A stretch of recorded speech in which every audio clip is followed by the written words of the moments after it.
Okay guys, ukuntu bikora rero, fungura TikTok yawe nk'ibisanzwe, ni ukuyikandaho ugategereza kugira ngo ufunguke, biterwa n'igihe umaze uyikoresha, nanone bigaterwa na internet ufite ukuntu iri kwihuta, ariko ntabwo iri butinde urabona ko imaze gufunguka.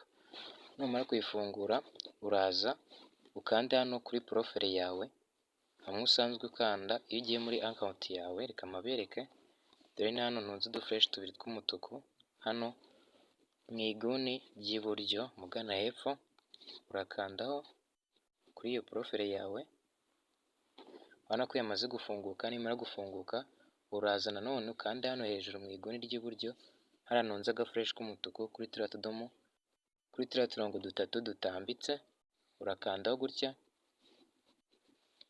Numara gukandaho urategereza bikafunguka, kuko biterwa na internet ufite ukuntu yihuta.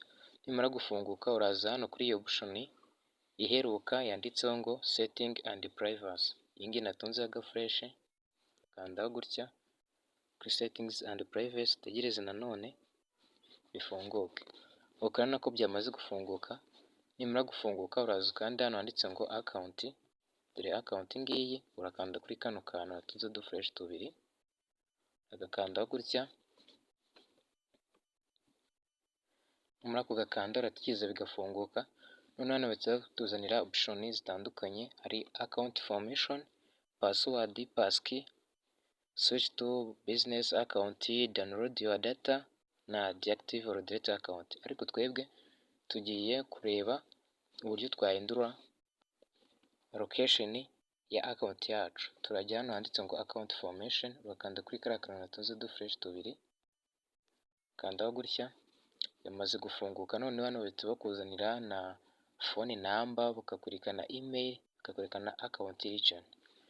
Noneho twebwe icyo tugiye gukora ni uguhindura location ya account yacu.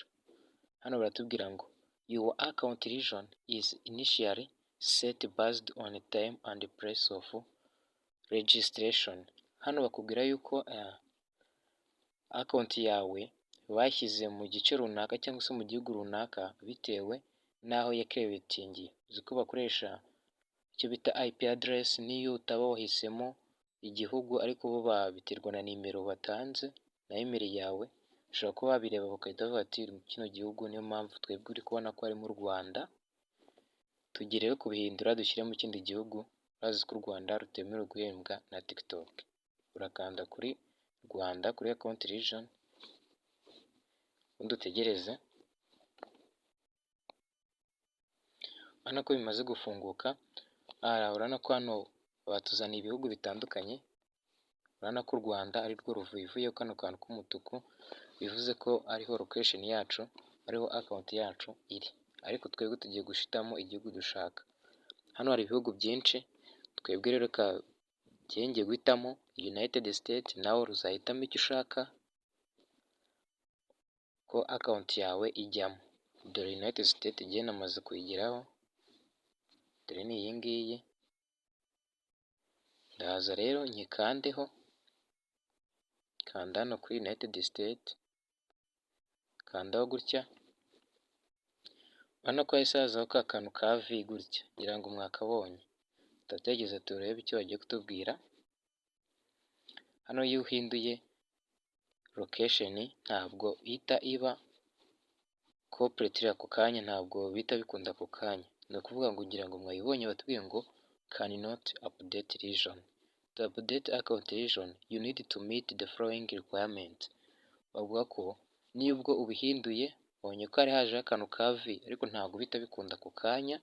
Niyo mpamvu batubwiye ngo you recently used TikTok in United States for at least 16 days. Ni ukuvuga ngo batubwiye ko tuzaba twemerewe gukoresha TikTok yacu nk'aho iri muri United States mu gihe cyangwa se nyuma y'iminsi 60.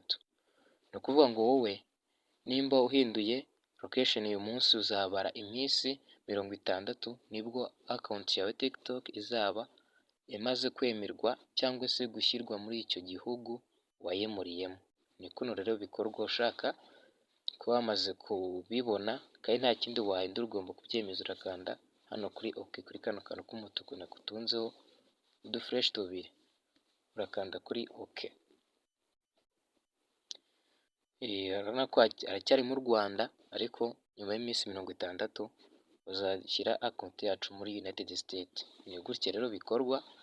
Wowe twabanye muri iyi video nizeye ko wakoze subscribe, like, share na comment ugafungura n'inzogera kugira ngo utazajya ucikwa na video tukugezaho buri munsi. Ikindi ushobora gufollowinga WhatsApp channel yacu, urareba link muri description y'iyi channel, urakanda ku ifoto ugiye kuri mowa, urabonamo link zitandukanye.